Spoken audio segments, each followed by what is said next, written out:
ராகுல் காந்தி பிரதமராக வேண்டும் என்று தமிழக மக்கள் விரும்புவதாக நெல்லை நாடாளுமன்ற உறுப்பினர் ராபர்ட் புரூஸ் தெரிவித்துள்ளார்.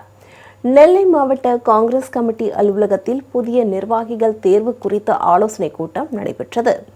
நெல்லை மாநகர் மாவட்ட காங்கிரஸ் தலைவர் வழக்கறிஞர் ராமேஸ்வரன் தலைமையில் நடைபெற்ற இந்த கூட்டத்தில் கலந்து கொண்டு பின்னர் செய்தியாளர்களிடம் பேசிய காங்கிரஸ் நாடாளுமன்ற உறுப்பினர் ராபர்ட் புரூஸ், ஒவ்வொரு அரசியல் கட்சியினரும் தனது கட்சி தலைவர் மிக முக்கிய பதவியில் அமர வேண்டும் என்று நினைப்பது இயற்கையானது என்றும், அதன் அடிப்படையில் தவேகாவினர் முதலமைச்சர் விஜய் குறித்து வருங்கால பிரதமர் என அழைப்பதாக தெரிவித்தார்.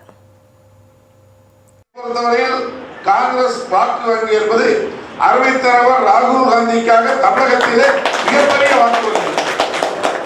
தனிப்பட்ட முறையில் எந்த அரசியல் கட்சி தலைவரை எடுத்துக்கொண்டாலும் தமிழகத்தில் ராகுல் காந்தி இந்தியாவுடைய பிரதமராக வேண்டும் யார் என்று கேட்டால் தமிழகத்தில் 70% மேல் ராகுல் பிரதமராக வேண்டும் என்று சொல்லுகின்ற மக்கள் தமிழகத்திலே இருந்து கொண்டிருக்கின்றார்கள்.